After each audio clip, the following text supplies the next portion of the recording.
Hi everyone, it's Persephone here. I haven't made a video in quite a while. I have a few other videos in the works. It's been a really busy wedding season for me, and then I had surgery right after. But I recently had a friend ask about recommended tarot decks. She wants to get her first tarot deck and what would be good for beginners. And I was going to write her back a long response, and then I thought, this is going to take too long. I need to do a video. And then I thought it'd be a good video to put on my channel. So, without further ado, I wanted to show you the first deck I ever got, which was back in the very early aughts. That's how you say it, not 2000s aughts. It was like 2002, maybe. Yeah, so maybe like 16 years ago at the time of making this video. And it is the Goddess Tarot. And would I recommend this for a beginner? I don't know. This was what sort of called to me. That's where I was in my life, and that's what I wanted. So I don't think it's a bad choice.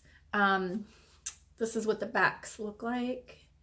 And then this is what the cards look like. So instead of your traditional majors, you have a goddess for every card in the major arcana. Now these are not in order, but you can get a little bit of an idea. The little white book that comes with it is not going to be really sufficient. So it comes with a really big, it's called the Goddess Tarot Workbook, and I can show you what that looks like. So let me see. It is good because the minors follow pretty closely the Rider-Waite-Smith model. So I think that's important. I'm going to talk a little bit more about that. Here's an example.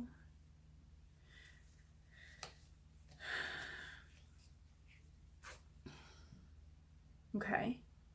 So yeah, and then yeah, just, you know, all of the majors are a reflection. They're a different goddess from different cultures. So that's a nice thing about this deck. Okay, so I wanted to show you my first deck. I do recommend that whatever you end up going with, even if you're not a big fan of the Rider-Waite-Smith, that you get a Rider-Waite-Smith deck or clone, a very close clone, just to have for reference, for study. I think it's really important. And I'm going to show you a couple of examples of ones that I think are really nice. I had gotten kind of the standard plaid back Rider-Waite-Smith deck, and I couldn't even look at it. Like, I hated the colors so much. And then I discovered a couple of others, and I was like, oh, I can do this. These colors are lovely. So it made a big difference for me. So the one I'm about to show you is the Universal Weight. This one is really nice. It follows exactly the Rider-Waite-Smith. It's been recolored by Mary Hanson Roberts. It does use the artwork of Pamela Coleman Smith, only the line work has clearly been retouched, but I mean, it's an exact copy, you know. All of the imagery is there. So even if this one you're like, I don't know if that one is the one I would want to start reading with. Oh, and this is what the backs look like. I like those. It's got all of that imagery, because the vast majority of books out there that you're going to learn from are for the Rider-Waite-Smith deck. So this is one I recommend, the Universal Weight. Let me try to find here, just look at some minors. Get an idea.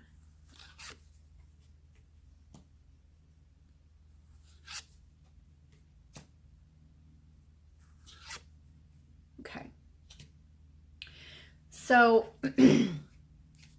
that is one. Another that I love when it comes to looking at Rider-Waite Smiths is the Centennial Edition. Sorry, I keep knocking this and shaking it. The Centennial Edition Rider-Waite Smith. Beautiful. I love the coloring so much. It's made to look really kind of antiqued and old. This is the back. And then I think this is all mixed up, so it's not super bright. It's kind of muted. Oh, I've got, looks like, sorry, it's blurry. I need to put this over my face. There we go. Okay.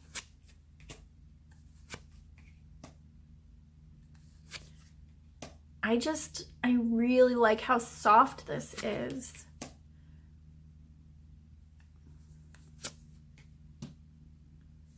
So again, this is the Centennial Edition of the Rider-Waite Smith. And I think like you can get it a couple of different ways. I have this one, which I got in like a commemorative set.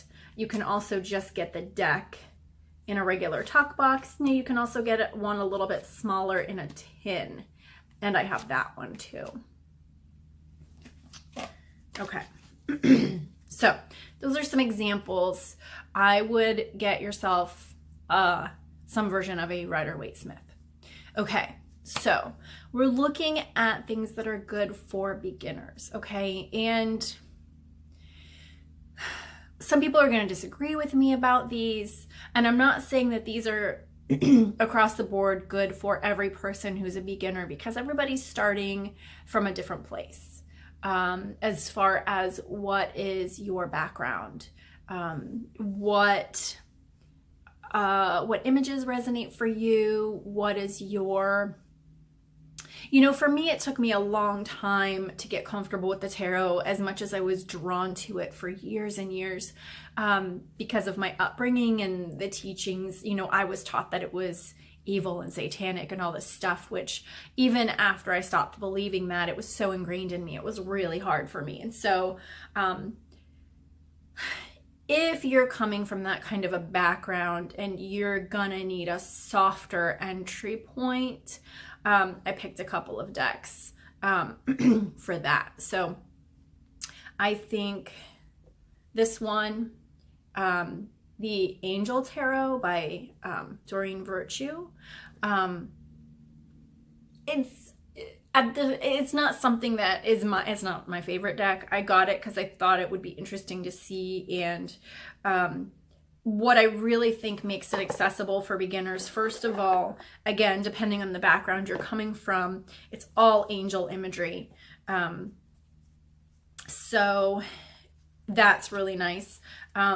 You can see it's done well for someone who is just starting out. So here you've got the Queen of Earth.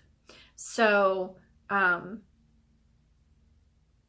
it's not bad that it's, you've got earth, air, fire, water for the suits, which is fine because traditionally, like, that's what the suits are anyway. So wands in a Rider-Waite Smith is going to be fire. Swords are going to be air. Pentacles, earth. So this gets you right to the element. So you're not even having to translate in your mind. Okay. And then what I really like about it is, so all of the earth cards are green, which is really nice because that takes you right to the lush green earth, right? Okay, so that's what I like. And look at that, the imagery. I mean, it's very sweet and beautiful. So the other thing about it is, let me see here. It has meanings right on the cards. You have keywords on your court cards, see up at the top, and then you've got this meaning down at the bottom. And then on your minors, you don't have those keywords, but you've got a quick reference meaning at the bottom. Okay, so, and then again, you've got red for fire, right? Makes it super, super clear. Blue for air, which might be confusing with water, but we've got a different shade for water. So think of blue skies. And then, so like here's an example of water. Okay. So, and then your majors are, they look kind of blue on camera, but they're actually more, they're deeper, more like a purple, which is like royalty and that higher spirituality. So again, totally works. So it's color coordinated. It's based in the elements. You've got meanings right on the cards. I think this is awesome for a beginner. And then one of the other big things about this deck is that it comes with a really good little guidebook. Okay, it's not just a little white book. I mean, it's not, yeah, I mean, you don't get a ton of information in it. There's actually, I believe, like a full-size book written to go with this deck that you could get with it. But so here's an example of what you've got in there for the Sun card. So it's a really nice little book. So if this is something that, you know, sort of an imagery and framework that resonates for you, I think this would be an excellent beginner's deck. Okay, so there's one. And then I feel like this next one is one people are going to disagree with me on because it does deviate a bit more from a traditional deck. This is the Oracle Tarot. And I have really been surprised how much I love this little deck. It's called the Oracle Tarot because it's not, it can't strictly be called a tarot deck because they left out the court cards, which some may say that's terrible to learn without the court cards, and others may say, well, that's good because the courts are the most confusing thing for most people across the board. And so they just left those out. They didn't think they were necessary. This is a beautiful little deck. It's not even in print anymore, but if you like it, like I can tell you where to still find it for, I mean, it's ridiculously inexpensive. I actually did put this deck in order. Now, I think the reason they let this go out of print is because the keywords that, so this is another thing I love about this is for beginners is the keywords on the deck. Like the Fool says spontaneity, taking chances, right? So it's got just a couple of those keywords on there to, trigger your, your knowing and remembering about what these cards mean. I'm pretty sure it was a misprint as far as what the keywords were on the Magician card. What they had on here is not what the Magician is about. So I just Sharpied it out. I don't care because I like this deck so much. I love these images. It's a very sweet, soft deck. It's not a harsh deck. Look at this Empress. I love, love, love this Empress. Let me see some other ones that really, got some Lovers.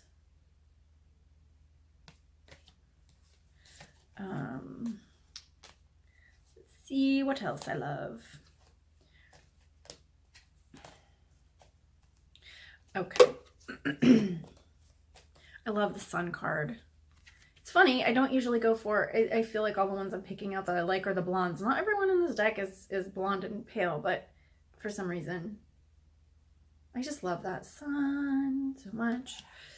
And then even the minors have, let's see, have keywords on them. Again, great for beginners. Okay. Not all of them are the way that I would traditionally interpret a card, but I think they're are so many different ways that you can interpret these, and the deeper you get, you kind of see how all of those ways are connected for the most part. And so I love having multiple decks and studying and using multiple decks. So yeah. Oh, I love this one. This one I had come up a few times during a period when I really did need to take time and care for myself. This was really, really sweet. Yeah, so it's just really lovely, really soft. Like in most decks, you are going to find someone stabbed in the back, at least in Rider-Waite-Smith decks. You know, bloody, whatever. Really harsh imagery in a Ten of Swords. And I like that this is healing and second chances, because yes, that does go with a Ten of Swords. It's just, it puts like a gentler, more positive, affirmative spin. And I don't think there's anything wrong with that, especially for a beginner and especially for someone who needs a soft entry. Okay, and again, this comes with a really nice little guidebook. It's quite lovely, quite accessible. So I do really recommend this. If you're interested, you know, comment or message me and I will let you know where you can get this deck still, even though it is out of print. Yeah, I mean, I actually, when I realized it was out of print and I realized how much I liked this deck, I ordered myself, I have a backup copy. This is one that I want to be using. I think it'll be really great to use at certain types of events with different people. Yeah, so I'll be using that. Great for beginners, I think. Okay. Okay, now the other thing to look for, depending what type of deck you go for, is something with a good guidebook. So the last two I showed you had decent guidebooks. There are decks out there with amazing guidebooks. And I'm going to show you right now my absolute favorite that I think when I really started moving forward in my tarot reading. Well, no, I mean, I guess it was before this, but I feel like my tarot reading for myself and others really started to excel, and I really started to understand it so much better with this deck, okay? And this is the Everyday Witch Tarot, okay? Love it. These are the backs. I'm sorry, I think I forgot to show you the backs on some of the other ones, but so cute, right? Look at that. This is what this deck looks like, okay? The artwork is so lovely. I love that it's borderless. I love a borderless deck. Each card, the artwork is beautiful. It really tells a story.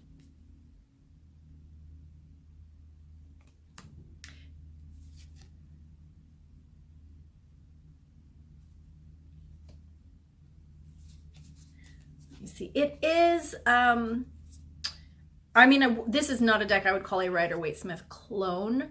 I have a clone, to me, is extremely similar with all of the same symbolism and imagery, just slight variations. But this is definitely this is Rider-Waite-Smith style inspired system, okay? Oh, I love this. It's Nine of Swords.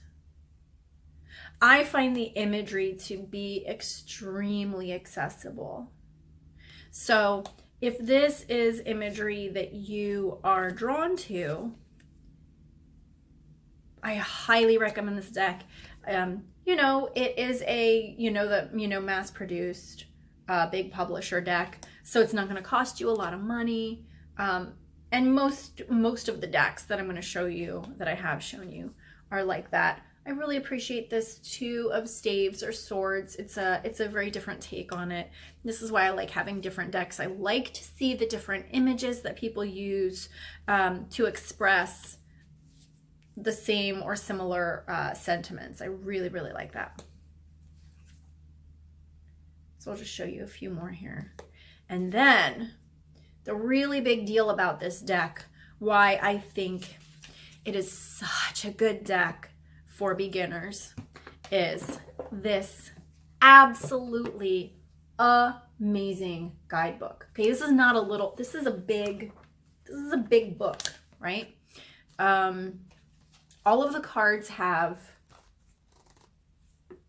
a full page of, so you get to see the card, and I think it's an exact replica, exact same size as the cards, full color.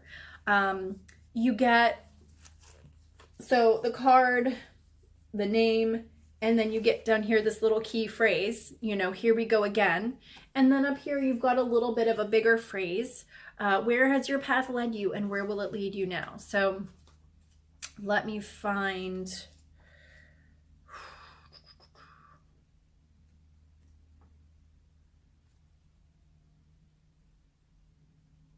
okay, so the Hermit. I love the Hermit. I love the Hermit in this deck. Okay, look how beautiful that image is.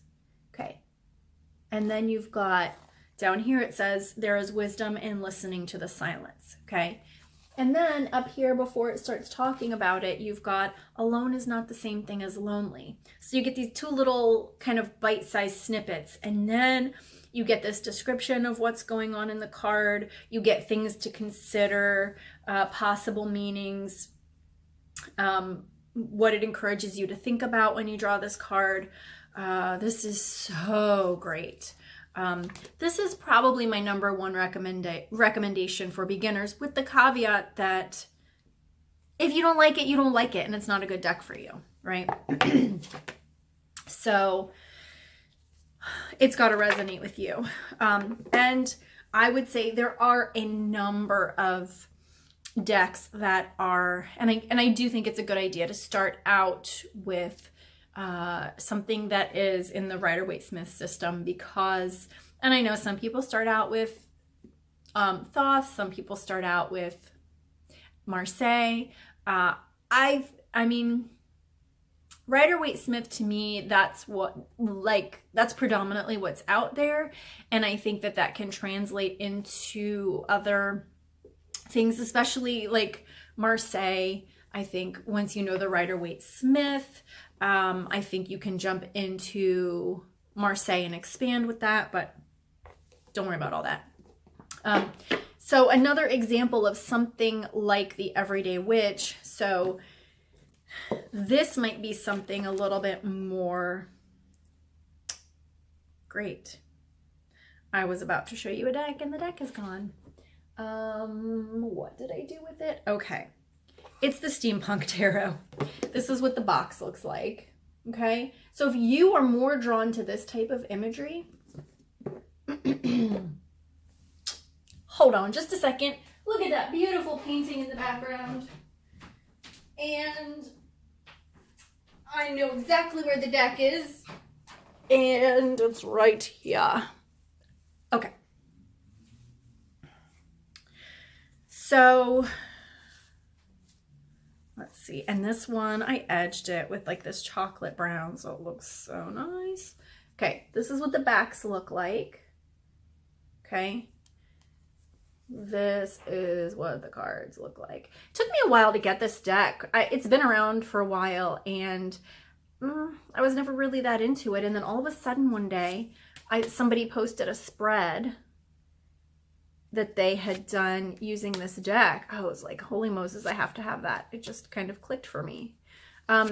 This is also, you'll notice a lot of my decks have mostly women, very feminine energy.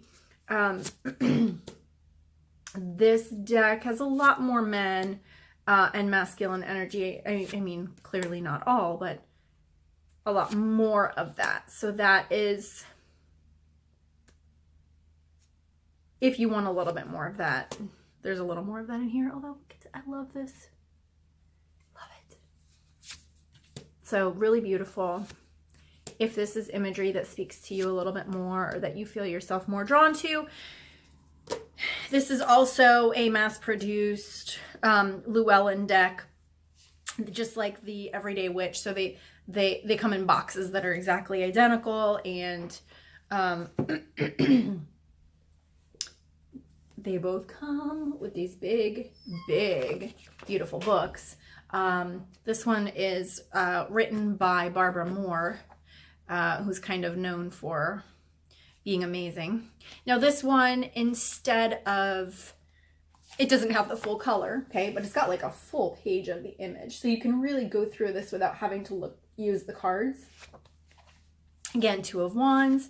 And then you get like this little snippet of a wielder of fire does not chant eeny, meeny, miny, mo. And then the core meaning, hesitation over a decision. Now, again, you're going to find different decks are going to phrase the core meaning differently, or even think of it a lot differently. This is a starting point. You're going to build and build and build. There are so many layers. So like here we start the sun, and then the actual sun is on the next page, but look at all that you get. So look for a deck like this with imagery that you are really drawn to, that the deck, it comes with a really juicy, hearty guidebook. So I think that is really important. Now I could certainly see some of my friends going more for something like this, the Tattoo Tarot. Okay, and this one is also, it is Rider-Waite-Smith system, and I don't know that I'm going to pull the deck out because, again, good, a little bit smaller, but it's a decent guidebook, and you get a full color image of the card, and then look at all that description you get. So you get that full next page of description, okay? And some of the cards are a little bit more pip-like, which means it's, you know, numbers and it doesn't have people in it, but a lot of them do have. And I think it's close enough, and I think that if this is artwork that you feel drawn to, I think that this is a great deck to start with, if you know, because that's so important. Look for artwork that you love, that you want to look at, right? Because it is art. This is art. And a friend of mine told me once, you know, she got comfortable with collecting tarot decks when an artist pointed out to her that it's essentially, you know, 78 little pieces of art. Right? You're an art collector when you're a tarot deck collector. So I love that. And you want to look at your art, right? You want to look at the art that you have. So choose what speaks to you. Okay. So this is 8 Coins Tattoo Tarot. And again, this one is also it was an indie deck, and then it was picked up by a major publisher. So you can get it for, like, most of these that I'm showing you, you can get for $20-something. Now I'm going to show you this next deck. It does not come with a very good guidebook. This is what we call a little white book. And most decks come with a little white book, and they're usually kind of crappy. This one is actually pretty sweet. It has keywords, and then it has really cute little description. It's a little bit more, I feel like it's got a little bit more of that. What I like is more looking at sort of like spiritual development and personal growth type stuff. And the imagery is just so sweet. And it is the Rider-Waite-Smith system, even though it's very, very different. It's there. I love it. So if you like more of this, it almost looks like a, you know, children's book fantasy artwork. I just love it. And more, I'm loving the little guidebook with it as well. I think it is quite lovely. So, and I'll see, oh, here's the sun. And then, let me see if I can find a good example of what I mean in this little guidebook.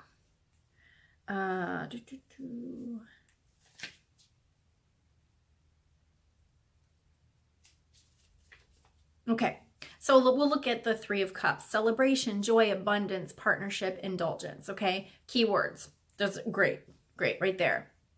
And I wish I had these in order so that I could find for you that Three of Cups so you could see as I read it, but I don't. Okay, I will pull this one out. Gleam, glitter, and glow. So apparently there are going to be three people or three characters in the Three of Cups, and she gives every creature in here, main creature has a name, which is super cute. So these are gleam, glitter, and glow, dance together in celebration of their blessings and achievements. Their dancing and music regenerates the heart's magic and replenishes the spirit's joy. I love this little deck. I love it. Waters of vitality spring forth from 3 cup flowers on glitter's head. Glow supplies a plethora of fruit, a symbol of abundance. The scarab beetle dancing at their feet carries a message of regeneration and creation. All that you've put effort toward begins to flourish. Celebrate your life's wellspring of nourishment with loved ones and friends. Happiness and well-being bring forth feelings of vitality and replenishment. Love it. So this is the joie de vivre. Love it. I actually used this one just a few days ago. I was just looking through it just because I love it. And I thought, I'm going to pick a card because a week ago, I had surgery on my knee. And I just said, okay, I'm going to pick a card, just one card for some sort of message about my healing and recovery. And I love it. I picked the 8 of Wands deck that's about movement. It is the 8 of Wands. So, okay, I just got a message. I think I'm about to run out of juice or something, run out of space in my memory for this video, so I need to speed it up. So, okay, I had one more deck and a couple of books I wanted to show you, so hopefully I can get to those. Okay, now this one is the one deck in this stack that is an indie deck. Okay, it is not mass produced. It's going to be probably cost you twice as much as any of the other decks. So I don't know if you want to wait until you have gotten a little more into tarot reading, but this is the Naked Heart Tarot. I think it's good for anybody across the spectrum, from beginner to advanced. This, to me, is one of the most amazing creations out there. I love it. I love it. I love it. It comes with a chunky guidebook. It's a little small, so it makes it hard to read, but super chunky. This is definitely a deck geared more towards spiritual growth and your enlightening process, which I love, love, love, love, love. Love this deck so much. Great cardstock. These are the backs. The imagery is so simple, but to me, it just makes so much sense. I love it. I love it. I love it. I love it. I don't know. So simple, but so beautiful, elegant, clear. I mean, and really, Jillian Wild,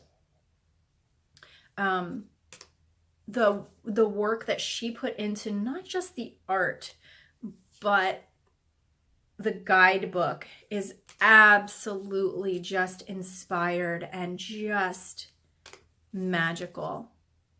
And because of that, and I know that even though the imagery is very different, she holds to the Rider-Waite-Smith system, okay? And she actually has done a series on her social media talking about, you know, where she put that imagery and sort of how it correlates. But the other thing is you don't have to follow that system to use this deck either, because it's so simple. But to me, it just clicks for me. It just clicks. Okay. One more, because how can I not show this one? Okay. So that is the Naked Heart Tarot. Okay. Honorable mention, I will say, the Vivid Journey Tarot, which is pretty new. I actually don't have it in hand yet, so I can't show it to you yet. I've watched, you know, videos on unboxings and things. Ethany did a really good one, and I'll see if I can find it and link it in the comments. And so I just wanted to talk about 3 books I recommend for beginners before I go. This one, 78 Degrees of Wisdom by Rachel Pollack. Abso-freaking-lutely. She has a follow-up book that I would recommend after that, but I'm not even going to get into that right now. 78 Degrees of Wisdom by Rachel Pollack, and it's very Rider-Waite-Smith. 21 Ways to Read a Tarot Card by Mary K. Greer. Holy crap, this book blew so much wide open for me. Especially, so this book has some really, really good stuff about working your way through Ace through 10 in the minors. It talks about understanding the suits and the elements, the numbers, and really like synthesizing the number, the suit, the element, you know, these types of things. And it's got so many different things in here and ways to go through understanding and learning to interpret tarot. So I love it. This one, Magical Course in Tarot, I ate this up. It's simple, it's lovely, and it goes more toward, so these sort of progress from like straightforward, you're learning meanings, right? And then this is more like a whole bunch of different ways to put meanings together and learn it for yourself. And then this one is A Magical Course in Tarot. It's a lot more focused on tapping into your intuition and that, you know, just magical sense of the world. But it also has a really nice, this sort of description of the meaning of each of the cards and her own interpretation of a vision for each of those cards, which I would love to see actually be a deck. And this one is by, illustrations by Rebecca Richards. This is by Michelle Morgan. So hopefully all of that recorded. I think I'm running out of memory. If you have any questions or, you know, any comments, you can leave those below. I will leave a link to my website, because if you would like to actually get a tarot reading with me, you can contact me, and I would love to do that with you. And yeah, I think I said I would leave a link to Ethany's unboxing of Vivid Journey Tarot, because that's another one I would put in this recommendation for beginners. Beautiful imagery, Rider-Waite-Smith, good guidebook, all of that. So anyway, I am going to go, and ciao, love you. Hopefully I will be back on here again very soon.